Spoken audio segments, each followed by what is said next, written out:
Mark, as far as I'm concerned, you can keep all this stuff down there in Texas. So I had a completely separate video planned for today, and you know, it's just not going to happen. So we're going to do something different since the snow is here, but it looks like our little winter wonderland is it's arrived. It's not on its way. It is definitely here.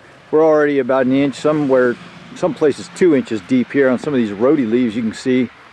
And this is nothing compared to some of you people back there in the east, and you've been hit pretty hard, but I'm a little disappointed, man, because, you know, I'm an adult, and when you're an adult, the snow isn't as much fun because you got to drive in it. But check this rhodey bed out here. So this is what I've been doing lately, and I haven't come out here and really been showing you guys any of this or filming any of this because it's just a lot of maintenance and chores, but I've been pruning all these rhodey beds up so they just grow healthier and look nicer come springtime. It's going to be beautiful. We're going to be doing some videos this spring, and these things are going to be absolutely gorgeous because I've been pruning them up. But look at that bed. Isn't that beautiful? Get all the bottom of them pruned out of there. And then same thing with this bed here. I already did it. I didn't prune quite as much because I want it to be full. And then I started on this bed, and I got most of the way around, but I still got a few big rhodies here in the front I got to finish. I was almost done, and then the snow kicked in, and now here we are, unable to finish the job. And the reason is because it snow's weighing down a lot of these branches, and I don't want to clip the wrong branch.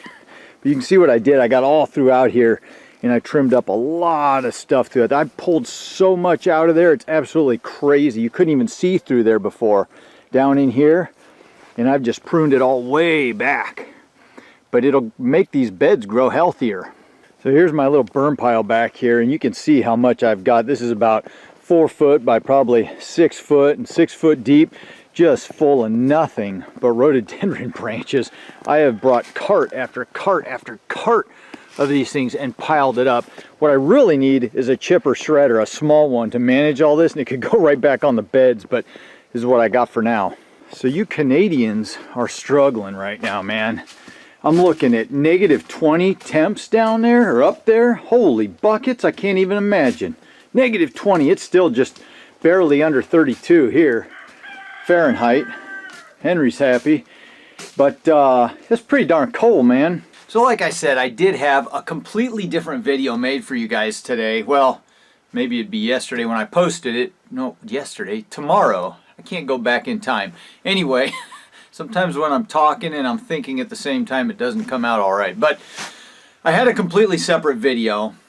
Obviously that's not going to happen, and I'd still need to edit it, but I saw this snow and it stopped me dead in my tracks, and I thought I would talk about something else today because it's wintertime right now, and more I'm getting these questions. It's funny, as the year kind of goes around and we get to spring and summer and fall and winter, different times of the year I get different questions, and this one that I keep getting pertains to overwintering rooted cuttings. Usually I get this question a lot in the fall time, but we're in the winter time right now, and I'm starting to get this question more, and I think a lot of them are actually coming from people down in Australia who are in the middle of their long hot summer, and they're starting to head into fall here in the next couple months, and they're wondering, how do I overwinter my rooted cuttings? Isn't that amazing? It's like 100 degrees down there right now, some places hotter, and up in Canada just north of me it's -20 degrees Fahrenheit. That's absolutely nuts, but it's the truth. I remember when I was in the Navy in 97 to 2001, on our ship we stopped in Perth, Australia, and it was January, I think January 1st to January 4th, and it was 110 degrees. I had one of the worst sunburns of my entire life. I was swimming in the ocean. It was so bizarre and weird for me because I'm so used to it being like this in the middle of January, and here I was living it up in the tropics. Well, it was more like a desert, but anyway, it was a beautiful place, and I really enjoyed the visit. Would love to get back someday, but so I wanted to talk about this because people are always so worried about overwintering their cuttings, and I want to show you proof right now. Now, before we go any further, I've got an entire compilation of videos, and I'll put a link directly to that group of videos so that you can go down below in the description, click on it, and just go watch. It'll be the whole playlist of all the videos I've done. I think there's a couple others thrown in there, but all the videos I've done on overwintering rooted cuttings, in case you've missed it, because I get this question a lot. But people think all the time I'm in a greenhouse. They come to me all the time on this channel and they say, I don't have a greenhouse. And I keep telling them, this is not a greenhouse. This is a hoop house. You can probably hear the echo. It's echoing right now because of all the snow that's starting to pile up. This thing is not heated. This thing is freezing cold. And I'm going to show that to you right now. And all these plants do just fine. The only thing this covering does is it protects from real hard, fast frosts, and it protects from the actual moisture, the precipitation. So I actually control how much moisture and water these plants get. When it comes to potted plants, if you have them outside where it's raining all winter long, you got a good or a better chance, depending on the plant, of the roots getting too much moisture and getting waterlogged or rotting, because it just sits there in that pot. Even with drainage, it can just build up too much. And so in a setup like this, I don't have to worry about that. I control all the moisture that they get. That can make it a little tougher in summer times because I control all the moisture they get, and then I have to be the one to water them every single day because it gets really hot here in the summertime. So it's freezing cold in here right now. It's somewhere right around 32 degrees. I think it's hovering right at freezing, you know, and that's Fahrenheit. But these guys, when it gets even colder, and I show it in some of those videos that I am putting in the playlist down below, but these leaves here on these rhodies will just suck in tight like this, and then the leaves, each individual leaf will curl up like this, and they're trying to preserve that moisture and not necessarily keep warm, but they're trying not to lose moisture to the dry, cold air. And so it gets really bizarre, and you start thinking they're all going to die, but they're not. They're doing just fine. It's just waiting for it to warm up. But we're right at that freezing. It might even be 31 to 33 degrees right now. It's, you know, I'm kind of wondering about that snow. Is it going to melt or is it going to stay? But they're saying we're supposed to get an entire foot to 18 inches, which is pretty bizarre for this area. We generally only get a couple inches, and then it goes away within a few days in this area, in the Puget Sound region. But these guys do just fine, and that's what I want to show you. These cuttings, these are my smaller ones that I potted up last year. And like I said, we're right on edge of freezing. So this isn't actually frozen. It's cold, man, but it's right on the edge. In one of those videos I showed you, or that I have in the playlist, it was so frozen hard that I tapped on the pot, and you could almost hear it, but it was hard as a rock. These are little, I mean, look at how young these cuttings are. Look at that, the size of my hand there compared to that cutting.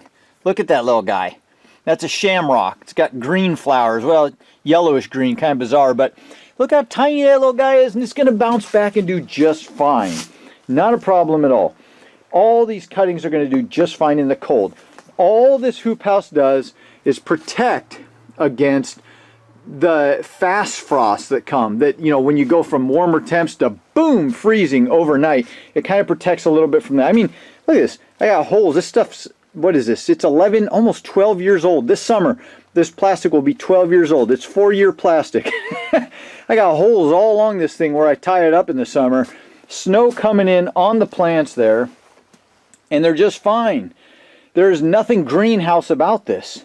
Nothing greenhouse about it. You guys can do this too, right out of your place, right on your back porch. One of those videos that I did in the playlist, I've actually even got, I stuck a flat of cuttings, and it was right here, right in this spot. I stuck it right outside the hoop house here, right in the grass, and you see snow coming down on it, and I show it all winter long, and you can see what happens to them, and they come back, and they bounce back just fine, no problem. Here we are with those hydrangeas. Look at all these. These are our burning bushes we did last summer. Go look for these videos, guys. You'll find them. You know, you ain't got nothing else to do all winter long, especially with this snow. These are the lavender cuttings. They're doing just fine. They're going to bounce back this summer, sitting in sand. Burning bush cuttings. We've got our hydrangea cuttings. Look at that. Still got a little green on that leaf there. They're doing just fine. That's just a little extra protection. Not necessary, but there it is. It's all happening. It's all happening, guys. These guys are all just going to freeze hard as a rock, and they're going to be just fine. So don't worry about it. It's all going to be just fine. Your cuttings will be okay. You just need a little bit of a protected place for them. A back porch with a covering. No big deal. Go check those videos out down below. All kinds of videos about overwintering your rooted cuttings. Lots of ideas and thoughts on it. And I think you guys will learn a lot. I think that it'll help you moving forward going into winter with your rooted cuttings, especially you guys down in Australia, New Zealand, who are going to be heading into fall pretty soon here. So stop worrying about your cuttings. Go back inside, make some hot cocoa, start a fire, stay warm, enjoy your day, and just forget about all that stuff going on outside. Get in there. Go inside. And if you don't see me again, it's because I moved to Central America.